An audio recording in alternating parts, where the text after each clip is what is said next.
ыңғайланып отырып алыңыз.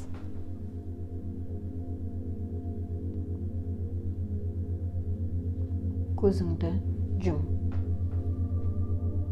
Баяу, терең тыныс алыңыз және дем шығарған кезде денеңізді толығымен босаңсытып, кез келген дене қарысу тырысуларынан құтылыңыз. Сізге денеңізді толығымен босаңсытуға көмектесу үшін мен дененің жекелеген бөліктеріне назар аударып, санаңызды бағыттаймын. Шаш астындағы басыңыздың терісін босаңсытыңыз.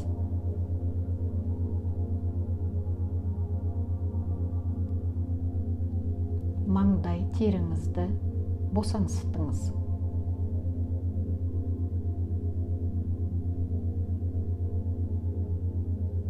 Көз және көз айналасындағы теріні босаңсытыңыз.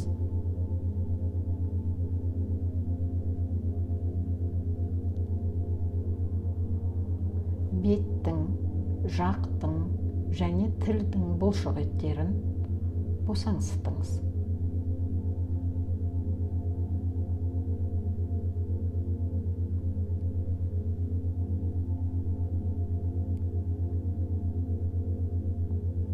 Мойын және көмей бұлшық еттерін босаңсытыңыз.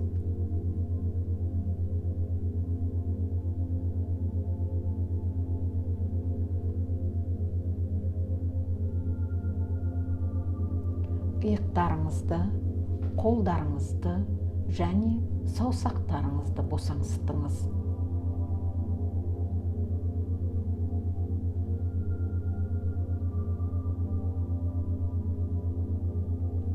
Арқа және жота бұлшық еттерін босаңсытыңыз.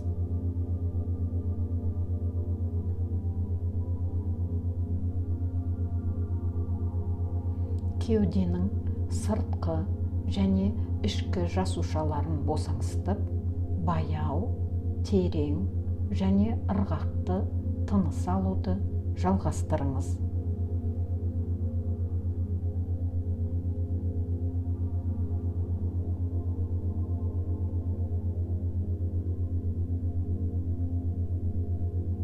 Ішіңізді сыртынан және ішінен босатыңыз.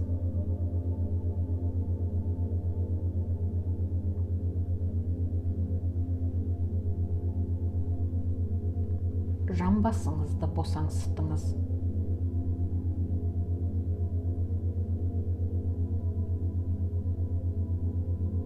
Тізеңізді босатыңыз.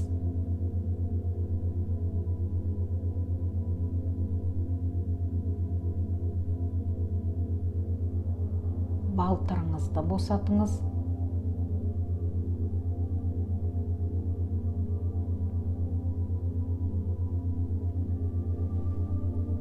Аяғыңызды босаңсытыңыз.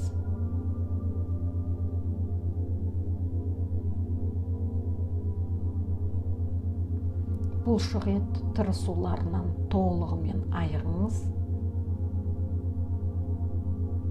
Оны жіберіңіз және босаңсытыңыз.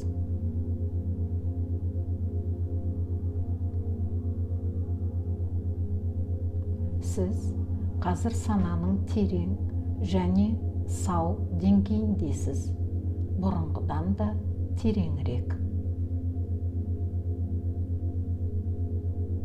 Тағы бір терең дем алыңыз және дем шығарған кезде өзіңізді тыныштандыратын нәрсе туралы ойлап, миыңызды босатыңыз.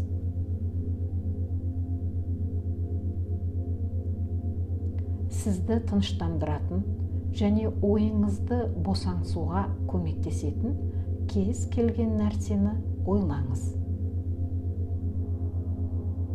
Бұны дәл қазір жасаңыз.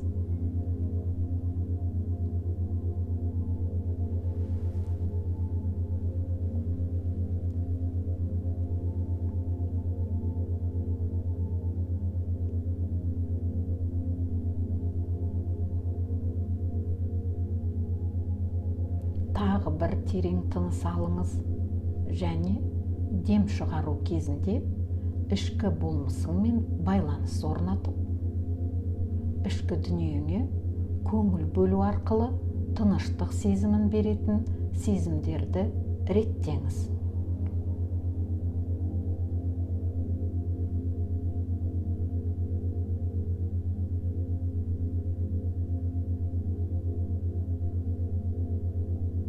Енді сіз бұрынғыға қарағанда тереңірек, сау санадасыз. Кері санақ арқылы терең релаксация сезімін күшейтіп, сол сезімді есте сақтауға өзіңізге белгі беріңіз. Дене және сананы босаңсытыңыз.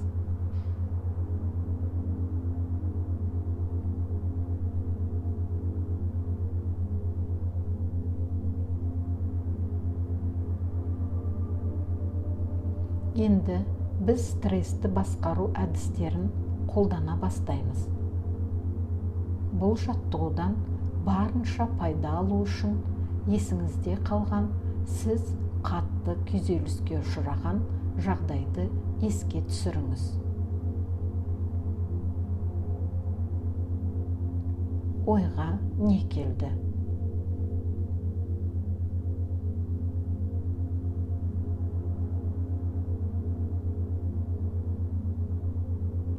Денеңіздегі ішкі өзгерістерді сезініп, нақты қай жерде екенін анықтаңыз. Бұл кезде стресстің алғашқы белгілерін сезінесіз.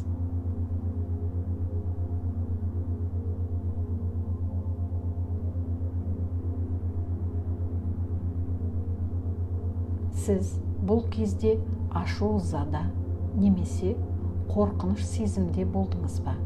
Анықтаңыз.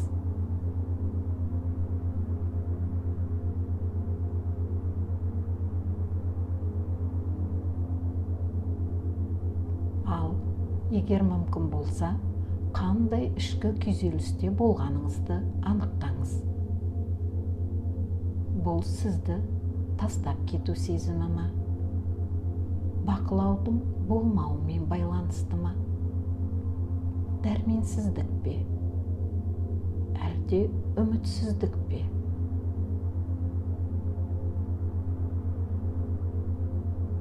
Бұл стрессті жағдайды еске түсіре отырып, терең тыныс алыңыз.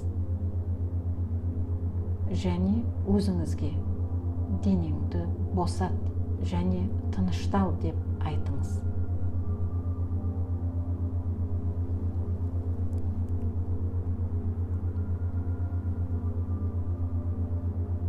Төмендегі сұрақтарға жауап бере отырып, баяу, терең және ырғақты тыныс алуды жалғастырыңыз.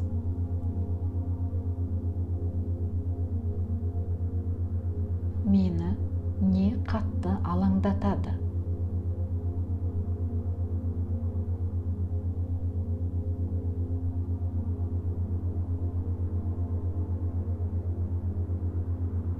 Мен неден сонша қорқамын?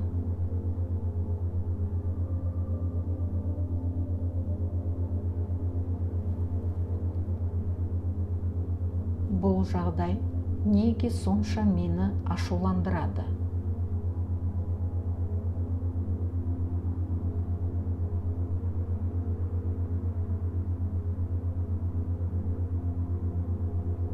Бұл сезімнің негізгі белгілері қандай? Назардың болмауы, шыдамсыздық, алаңдаушылық немесе ұйқысыздық.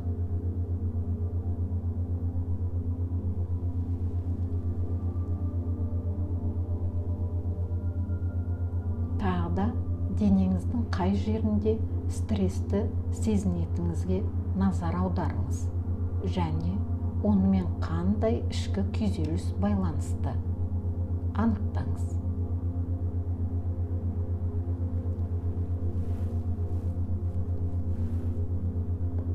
Енді бұл күйзеліс сіздің өткеніңізге тиесілі.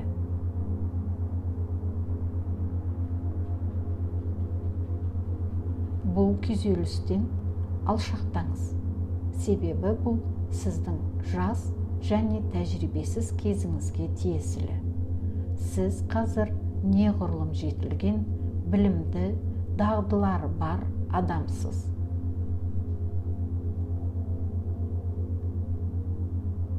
Содан кейін өзіңізге сұрақ қойыңыз.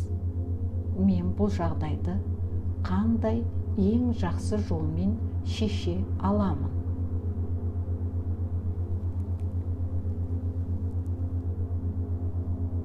Санаңызда идеялар, бейнелер, сезімдер мен шешімдер пайда болсын.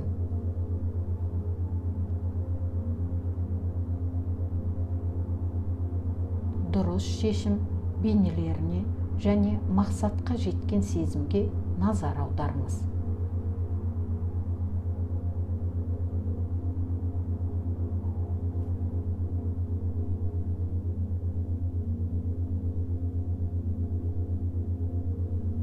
Шешім бейнесіне кіріп, бұл сезімді денеңізге, миыңызға және санаңызға есте сақтауға мүмкіндік беріңіз.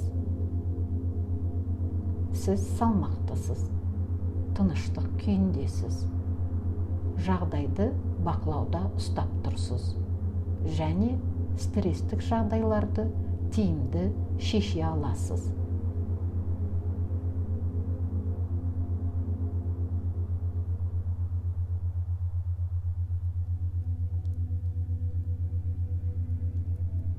Енді көзіңізді ашып, қажетті әрекеттерді орындаңыз.